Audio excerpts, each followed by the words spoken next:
antithesis of what an architect might want to hear in terms of being able to be creative. But I think form-based code is something that has worked really well in Boulder for me. It provides, again, that we know what we have to do, and I don't think it has to be mutually exclusive, that you have a form-based code or beautiful creative housing. I think you can have both, and I'll show you some pictures here in a minute. In terms of other ways to make things really affordable, again, this is just kind of client talking to folks that might be interested from the architect world, is submittals. Like there's nothing worse as a client than having like submittals go back and forth between an entity 7-8 times. And so making sure that as much as you can, coordinating with whatever your planning entity is to make sure that that process is as tight and coordinated as possible. One thing I do want to mention is, the distinction of affordable housing. I don't like that distinction. I think of housing as housing. And so the goal of any developer, and especially me and Boulder Housing Partners, is to make sure that the housing that we are developing stands alone and it blends into the community, and it's affordable and beautiful. It doesn't have to be one or the other. And really the greatest compliment to me and my team and any of the teams that I work with is that you wouldn't know that it's affordable, right? So it just is a part of the fabric of the community, and you can't pinpoint it and say, oh yeah, that project across the street or whatever is affordable. It's all just blending into the community. I'm going to put my operations hat on for a second, but beautiful can also be simple. And I would say this in particular around landscaping, but that's operating expenses are always a concern once you have a property that's up and approved and occupied and all that good stuff. But making sure that whatever is going to live on beyond when I'm touching it or the architect is touching it is manageable and easy to afford to manage. So I think you can have very, very beautiful landscaping design that's also quite simple. And I keep harping on landscaping because I do think that it's hard for an affordable provider because we have budgets that are not as robust as a market rate developer or market rate manager to keep up with weeding and not necessarily watering, but things that are pretty self-sustaining, I think is really, really important. And similarly, the form of your building too, just making sure that everything's very tight and you're not going to run into issues with constant upkeep is really important. And then this last thing is the financing gap. And so what I would say to an architect or a team that's looking to do affordable housing is, I think there's folks that know the process of affordable housing development better than others. And so, when you get hired, if affordable is something that you're doing, just make sure that the team is sophisticated to a degree. It's no picnic sometimes putting together these affordable deals. And so if you have a team that's not as experienced as somebody who, I'm sure you want to all get paid and paid well for your work and that kind of thing, just making sure that you're signing on to deals with folks that do know what they're doing, and that the financing pieces are complicated to pull together. So, in terms of that, just being selective to a degree on who you work with could be important to consider. So those are just a few highlights. Did have a quick case study, 30 Pearl. It was a form-based code project. It's located at the northeast corner of 30th and Pearl in Boulder. It's 120 units. We did use form-based code. We did work with Coburn, so shout out to Pete and his team over there. It's deeply affordable, meaning everybody is paying 40, 50, or 60% of area median income for their rent. We have some special needs populations. We have a bunch of public art. It's very energy efficient, all electric site, lots of solar. And I'm happy to say that we've leased almost 100 of our 120 units in basically a 3-month period. So it's been a very, very strong demand for the product. In terms of pretty pictures, again, it's form-based code, but you can see that these are non-professional photos. We have those coming next week. It's so new that we don't have it completely done yet. You can still see some construction stuff in the pictures, but it's going to be really, really beautiful site. We're really proud of it. And I'm showing you these really just because I think, again, there's no, I don't want to ever see that sort of, oh, we don't want to do form-based code because it's going to take away our creativity. I think that it's possible to work really creatively within form-based code.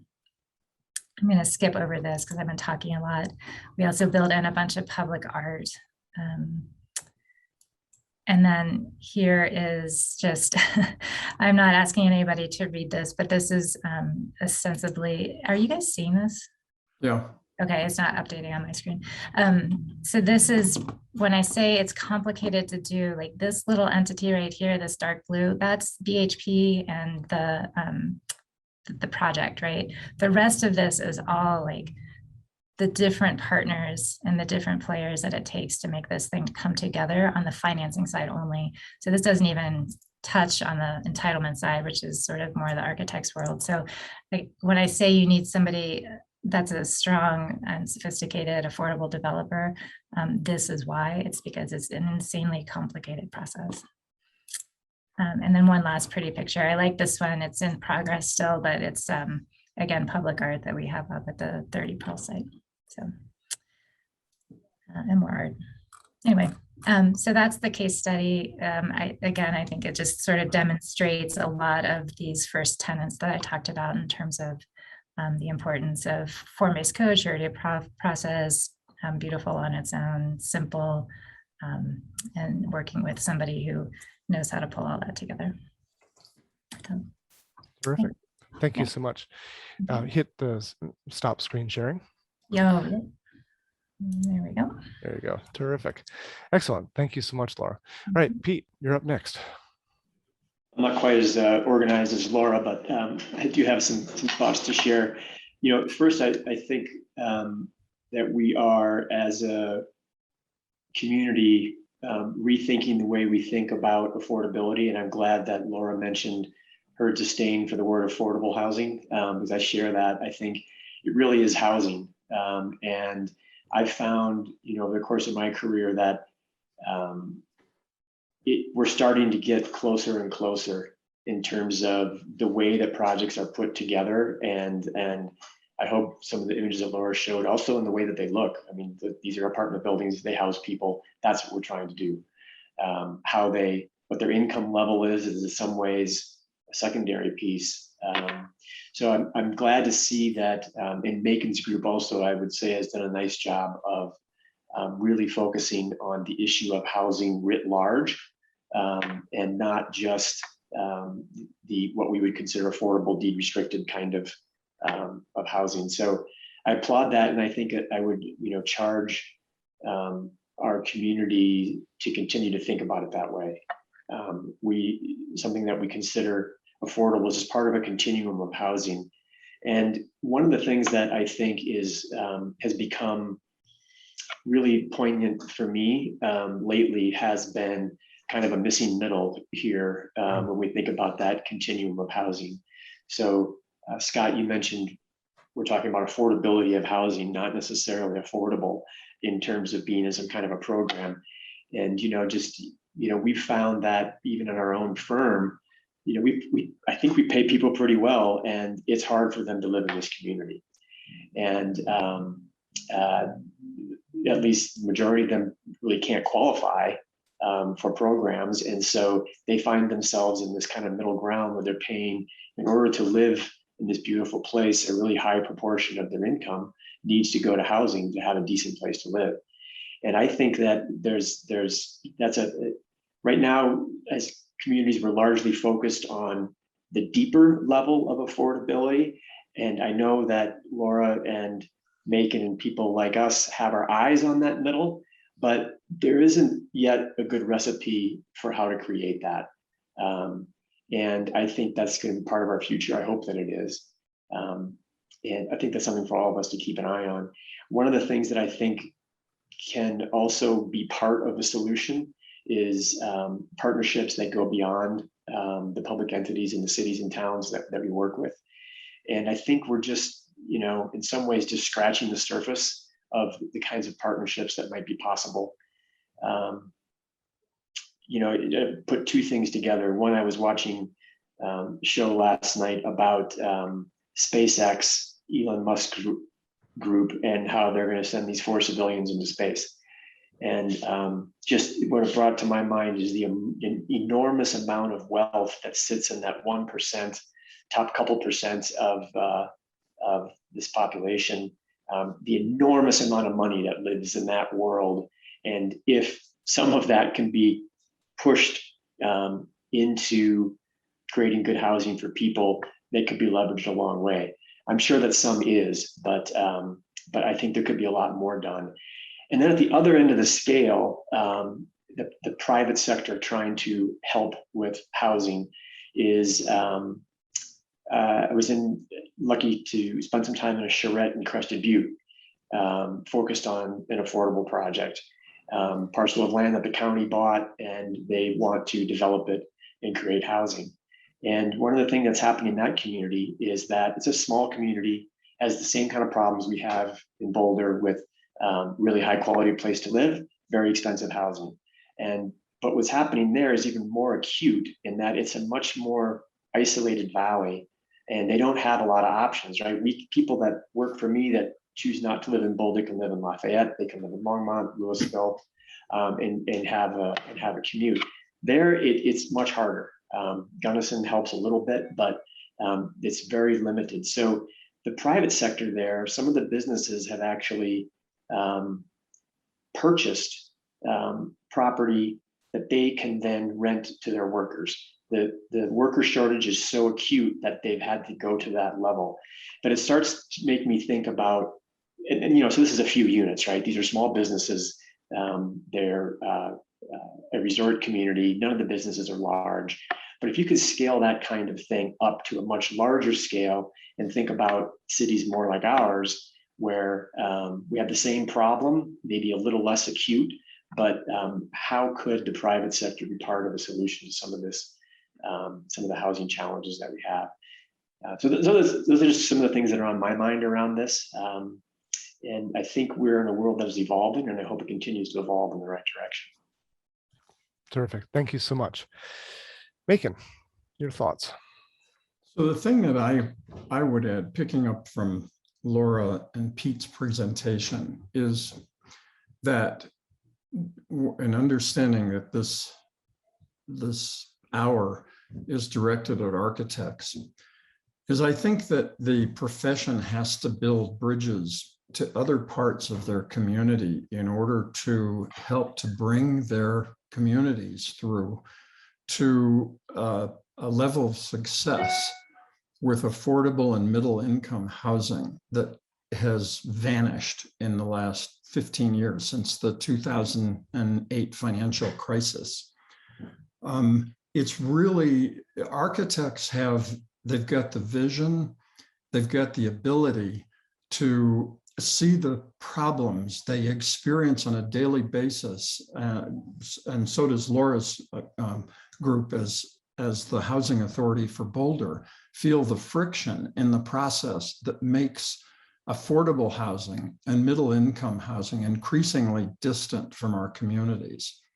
And one of so let me just say that in order to do this, I think we've got to look at the clash of values that pushes affordable housing prices. And I'm talking not just about subsidized housing, but let me use the term attainable housing. And when I use that term, I'm talking about subsidized affordable housing, affordable to people earning 60% or less of AMI. But I'm also talking about middle income housing for people who earn from 60 to 150% AMI. Roughly, people earning up to $150,000 cannot have difficulty finding housing to purchase in the North Denver region. So there are competing values, and what I mean by that is, first of all, the land use regulations that architects deal with on a daily basis. Many of them are ones that have wide support in the communities, and that there's every reason for saying these are great. Things like environmental requirements and that multifamily housing has to have a HERS rating of 50 or better. The parking requirements, the quality requirements that we impose, like sprinklers and better building materials to achieve that level of beauty that Laura was talking about in her presentation.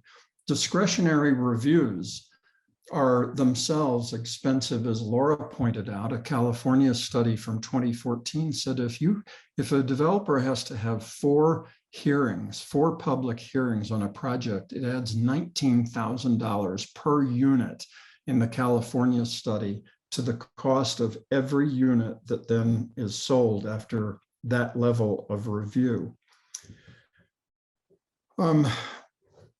So all of these things push against housing affordability. But let me get to some 3 philosophical things that we have got to understand and help our communities address them that increase the price of affordable housing.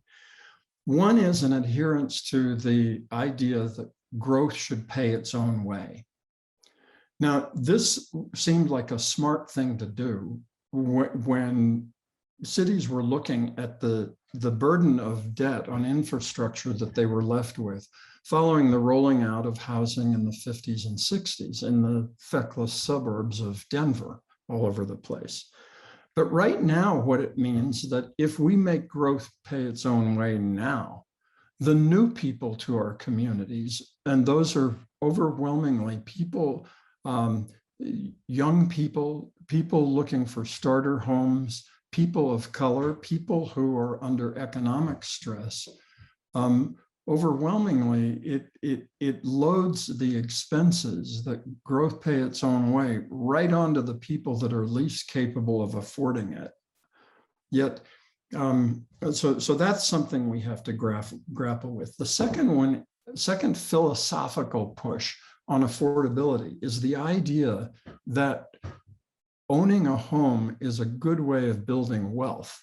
To be sure, it has been in the past, but we cannot seriously look at the housing crisis and how to build homes for people and think that we're going to do it through single-family home ownership that will have the same ability to appreciate in value over the next few years or a couple of decades that it has in the past.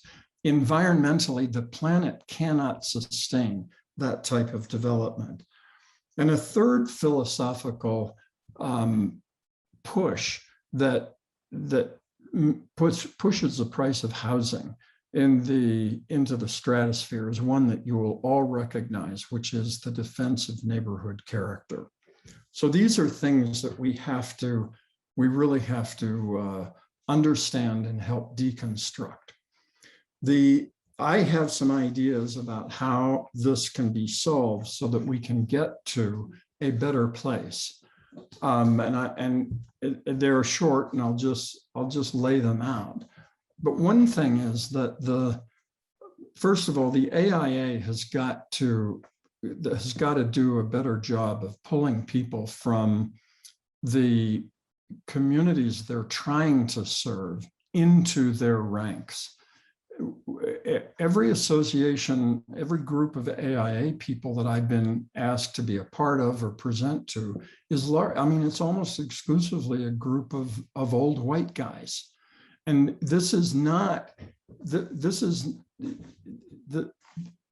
we have communities that are aching for the talent that architects can bring. And we all know if we look back into history, we know that as we look at what William Penn did for Philadelphia, or Pierre L'Enfant for the city of Washington, D.C., Haussmann for Paris, Bonash for the city of Bath in England.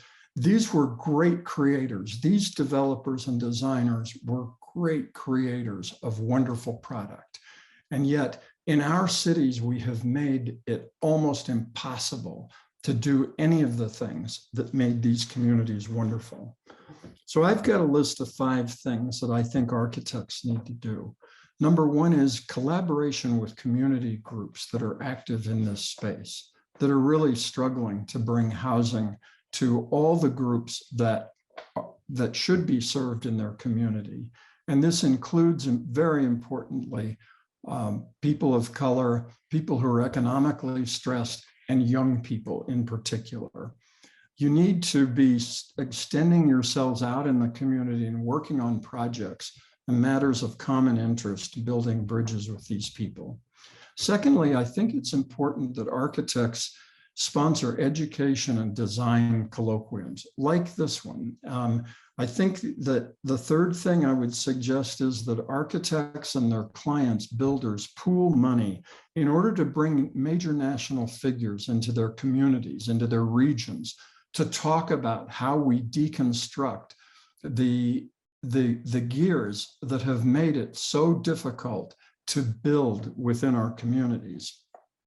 And this means that I guess a fourth thing would be to put together working groups, and they would consist of architects and planners and housing advocates and academics, as well as people who are working in the justice, equity, diversity, and inclusion space, to examine what it is about their community that is making it impossible to serve what we all recognize is a demonstrated need for affordable housing and attainable housing. That these working groups I'm talking about do study, that they look at where the friction is, and they write white papers about how we can get out of the trap that we're now in. And that they then reach out to journalists with the fruit of their knowledge, and they reach out to public officials to help provide them with the intellectual tools and a menu of things that they can do to deconstruct the terrible apparatus that we now have that impacts each of your projects. I'll just, the speakers on this group are Boulder centered, but I'll tell you one. There's not been a single, Pete, you mentioned middle income housing. There's not been a single new middle income house that has been built in Boulder in the last 6 years. And yet 5 years ago, we adopted a middle income housing strategy that talked about adding 2,500 units before 2030. The only way we're adding those units is they're going to be rental units. They're not going to be units to purchase. But my group, the Boulder Housing Networks, we have agita not just about providing affordable housing, but we want to see that there's market rate housing for people who earn from $70,000 to $150,000 a year. And what we've constructed in Boulder is a system of subsidizing affordable housing that almost guarantees that we won't be producing middle income housing. Because if you take the same square footage, the same volume of area, and you put 20 units in there versus, let's say, a dozen units in the same space, the amount that you're required to increase the contribution to affordable housing increases greatly when you try to make many units that are smaller rather than a few that are larger. So those are the kinds of things, the friction that a working group could look at and understand and help bring their community to a better place. So that's what I have to say for my intro. I'm sorry it went a little over long. Thank you, Macon. That was terrific. And actually, it's the perfect segue. So you mentioned putting more units onto the same property and not necessarily more square footage. Right, the same square footage. Same square footage. More doors. So you actually put your finger on one of the things that is so Boulder is a canary in the coal mine for a lot of other communities, just like you mentioned Crested Butte, and Aspen might have an even more severe affordable housing or housing affordability crisis than we do. But Boulder is definitely one of the better known examples in the Front Range. And a lot of people, I think, around the state and even the country look at Boulder and say, what's going on there? What can we learn from that? I think it was 2 years ago, the city of Boulder put forth a specific solution that is very similar to what you just brought up, where they talked about the large lot ordinance. And they said, we have some estate size lots, 15,000 square foot lots in Boulder. And at this point, those properties are effectively guaranteed to result in somebody building a 6,000 square foot, $3 million house on it, and making the problem worse, not better. And they said, well, what if we just cut the properties down to smaller sizes and enable houses to be built on smaller lots? So more houses on the same size property. But you put your finger on it, that the way that we have structured the policy here, that those smaller, less expensive houses are still paying the inclusionary housing fee, the affordable housing tax, and still have other fixed costs that effectively drive up their cost to the point where most developers might look at it and say, well, we still want to try to make those houses as expensive as possible and as large as possible in order to amortize those fixed costs over a larger amount of square footage. So the large lot ordinance in Boulder has temporarily stalled. It might come back again in the near future, but that discussion is definitely a good example of a specific policy suggestion or a technical suggestion that can improve how we're able to make greater affordability of housing. My question to you guys in this lightning round, and Laura, we'll start with you, is what are some other specific ideas? Can be just single items or a whole program, but a specific idea that can improve housing affordability. What are your favorites?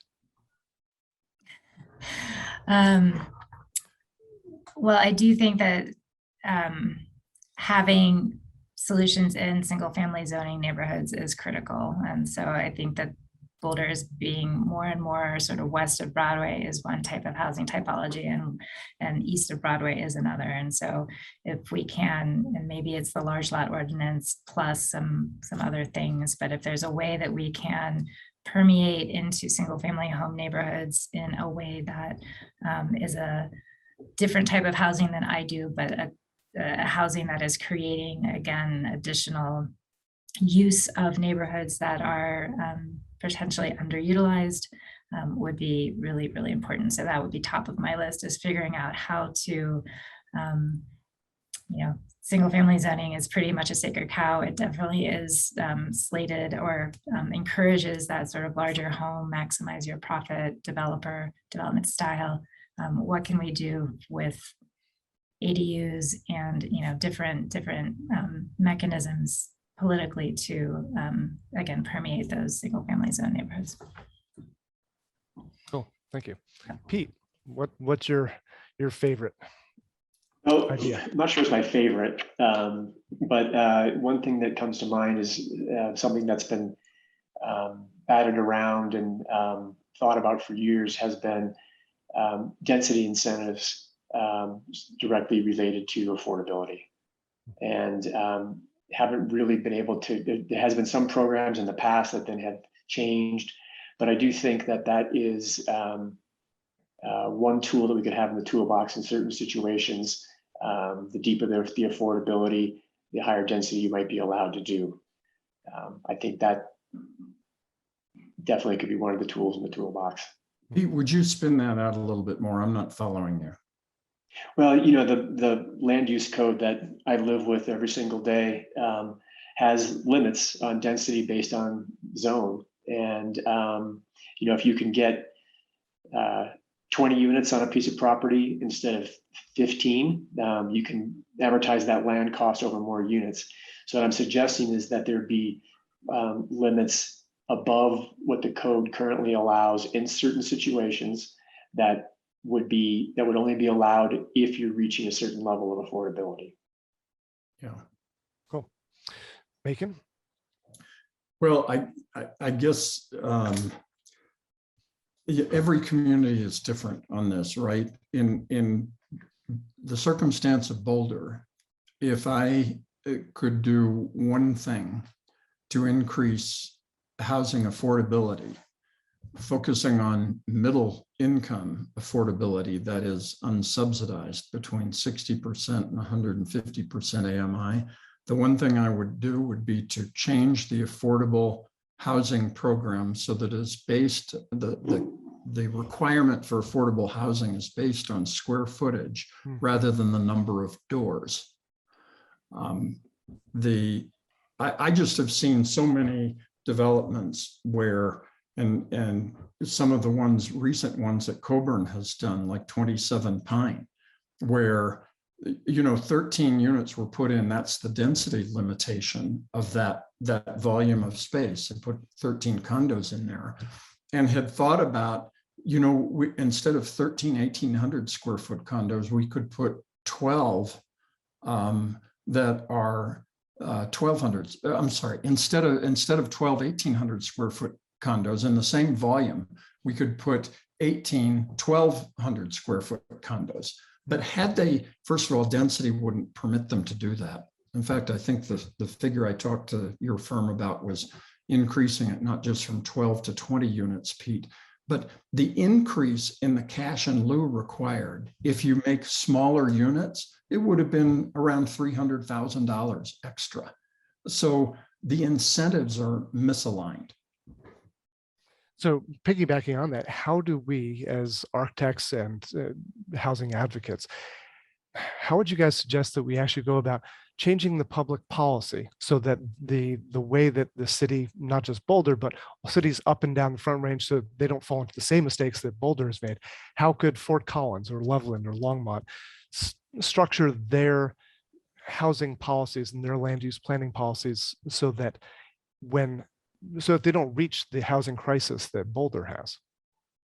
How do we do what you and Peter are suggesting?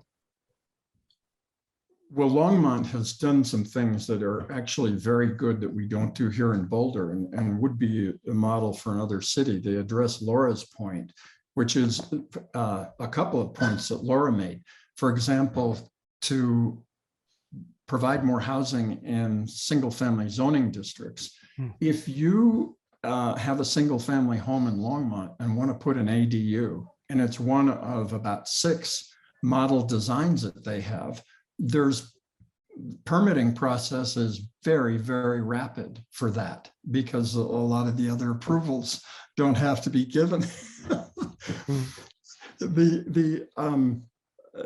So that's one way of, and the form-based code that Pete and Laura were talking about is really, really important, because it does speed the process along and reduce the amount of money in design and redesign that architects have to do as they go through these discretionary reviews.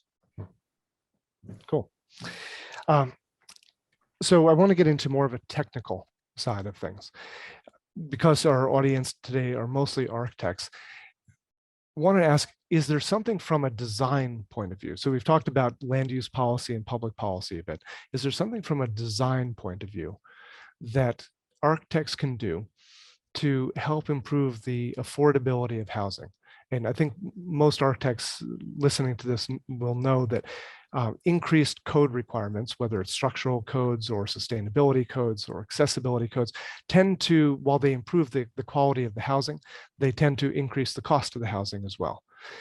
We've seen astronomical cost increases in both labor and materials in the last year and a half, and it becomes progressively more difficult, I think, to envision new, high quality, sustainable housing that is also affordable in just its construction cost. So some thoughts, and Pete, let's start with you. Do you have any brilliant ideas, things that you found in the last several years that have just been a real winner for helping to improve affordability of housing?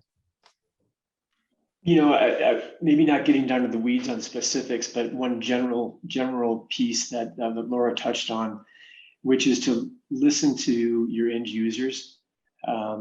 And that may be future residents. So it may be residents of similar projects that you could tap to hear, what is working for them, where they live now and what's not, and what they would like to see. Because ultimately that's why we're doing this. It's for the people that are going to live there. And I think sometimes we in the complexity of all the rest of it, that sometimes gets lost, unfortunately.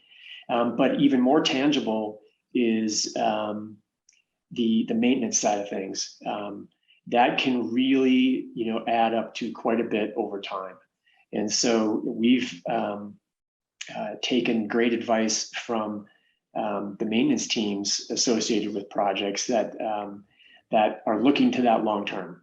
Here's the things that are a problem for us long term, and sometimes they can be big things that you might not expect, and sometimes very small things. One that I remember from years ago, Laura, the first piece at Red Oak Park was an aha moment with the maintenance crew, which was that they wanted solid wood door cabinets because when things go wrong, hinges start to come loose and everything else, particle board doesn't hold screws very well, and it's very hard to fix. But that was just an interesting aha moment. It's like, okay, that and there are some good affordable just solid wood cabinets out there. So those little things, which might seem like little things, add to the affordability because your maintenance costs go down over time. So I would encourage everybody not to lose sight of that. Not the sexiest part, but it's very important.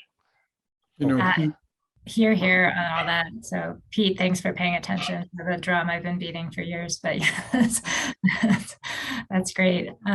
I will also just add on to that a little bit, and I'm not a technical person. However, I do pay the bills at the end of the day. And so things like avoiding elevators when you can, right? Putting your ADA units on the ground floor and having stairs. So not only does that help with your initial construction costs, but it helps with your future operational costs when you don't have to do the elevator maintenance and the annual reviews and all the things.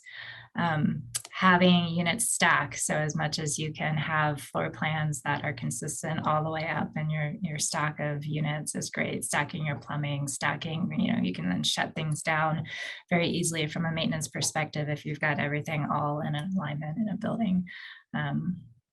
So yeah, I think that all of that is really critical. And then the other thing I will just do a shout out for is having your units metered so that when you can pass cost along from a utility perspective. We've not talked a lot about the green aspects of design, but I think today, but it's really important to incorporate some thought about how you will have your residents own the costs that they're incurring for things like energy usage. So. Yeah, Pete, you'd mentioned listen to your end users, and that is so important. And I think it's something that architects largely have ignored after they have designed a project. There's this, I want to hold this book up by Stuart Brand that was written in 1994, How Buildings Learn. This is a graphically rich book that is wonderful in exploring what happens to buildings after the designer and builder have left and how they evolve over time. But there's a tremendous amount to be learned from the customers who end up inhabiting these places and working in them. And what I think the architecture profession can help lead us through to a new design of multifamily housing that is going to result in an ability of people to enjoy their multifamily places in a way that a lot of people in single family houses think would be impossible right now. We see some of that in Latino New Urbanism, which is a genre of architecture in California, where people with designers in that space seem to have been more successful than straight up new urbanism has in building multifamily buildings that work for unconventional families and conventional families with children. And Macon, that's a really great point of not making assumptions or having a very open mind to what can really work to move the needle. You all put your finger on something really important, that the operations and how people live in the space contributes to their sustainability and affordability. I've lived in co-housing for the last 27 years, and we share a lot of things. We have one lawnmower for 11 households. We do car share. We do business with each other. We watch each other's kids. And those are things that I don't think most architects would envision as part of the equation of the building or the community or the affordability that they are baking into a place where they create it. But for me, community is part of the secret ingredient of both sustainability and affordability. Last or final closing thoughts from everybody. If you had just one idea that you would love to see happen in more projects, what would you suggest? Very briefly. Well, what I hope to see is that the political magic sauce is going to develop in not just the community where I live, but across northern Colorado, that enables duplexes, triplexes, and quads in single-family zoning districts. The mayor of Minneapolis actually ran on that platform and was elected on that platform. That's why in Minneapolis now they have, that is one part of the machinery of exclusion that has been taken apart now, so that single-family zoning districts now have to accommodate additional density. Thank you. I was hoping somebody was going to bring up Minneapolis. Pete. I'm going to answer it with one of your questions that you sent us was the radical idea. I'd love to see a project with no parking. And there's three reasons for that. The first one is very selfish, which is that I'm sure all architects listening to this get frustrated by the amount of attention they need to pay to parking. It's almost always one of the very first things you have to address. And so it is something that is like a necessary evil. So that's the selfish one. I'd love not having to deal with it. But then the other ones I think could be more important. One is building parking, whatever form it might take, is expensive. Even surface parking, putting the asphalt down, taking up the land area with parking costs money. And Laura can attest to what happens when you really free yourself up and put it underground. From a cost standpoint, it's enormously expensive. And that is essentially a barrier to affordability. And then the last one is just the quality, the possibilities of quality placemaking that can exist when parking is minimized and or eliminated. So I realize that might fit in the category of radical, but I think it could be awesome. Love it.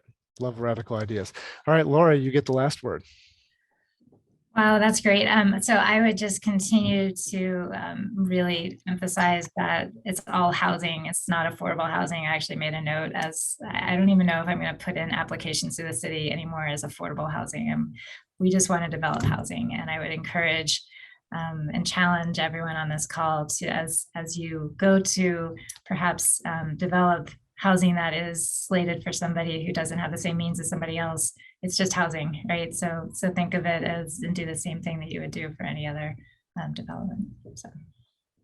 Terrific. Thank you so much. Thank you to our panelists. You provided really wonderful insight and diverse perspective that I hope can be of benefit to all of the architects watching this today. And Rachel, did you want to give a final closing word to everybody out there? Yeah, thanks, Scott. Thank you guys for preparing such insightful comments. This is a good little group that you pulled together, Scott. Thanks for doing that. I just want to remind everybody that registration for our Practice and Design Conference being held on October 6th through the 8th, that registration is now open. You can find that on our newly minted AIA Colorado website. It's beautiful. Architects will dig it, don't worry. And please take a look at our posted design awards announcement. That was, I think, posted yesterday, right, Mike? So that was aired yesterday at 4 p.m. and it's now available to watch the recording of that. So we are in the midst of celebrating all our award winners too. So check out our new website and you'll find conference and awards links there. Thank you. And Thank you. Thank you, Mike. Just share my appreciation for the presenters too. Megan, I really appreciate your call to action for architects to bring their skills to the table. It's something that we need to hear and be reminded of.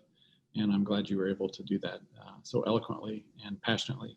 And Pete, for bringing practical and yet innovative solutions every day. The experience you have is showing us what's over the horizon, and that's vitally important. And Laura, just thanks for being in the trenches and choosing this market sector to be in. I know there's a lot you could choose from that may be less politically difficult or operationally complex, but keep up the good fight and keep bringing these great projects to bear for everyone to have housing. And then finally, so everybody on the call knows, Scott, Savannah, Lauren, and Rob Pyatt are all your co-chairs for the local section. And so they are resources to you for programs like this and anything else that you want to take part in locally. So thanks for the work you've done this year. We really appreciate it. And, you know, a great panel. I think we'll have a lot to share. And just in case you know somebody who wants to hear this or needs to hear it, we'll have a recording available later. So we appreciate all that you're doing to keep members apprised of all the good work that's happening in the North Section. Oh, Thanks, and Mike. one of your co-chairs is running for city council in Boulder. Oh, yes. Vote for Lauren. Oh, Lauren. Okay, am I allowed to say that? But vote for Lauren. You've got the wave down already, Lauren. Exactly. It's really important The Queen that wave. Lauren be elected. She'd Very be a good. great counselor. Yes, you would. All right. Thank you, everybody. Have a wonderful day, and I appreciate you for tuning in.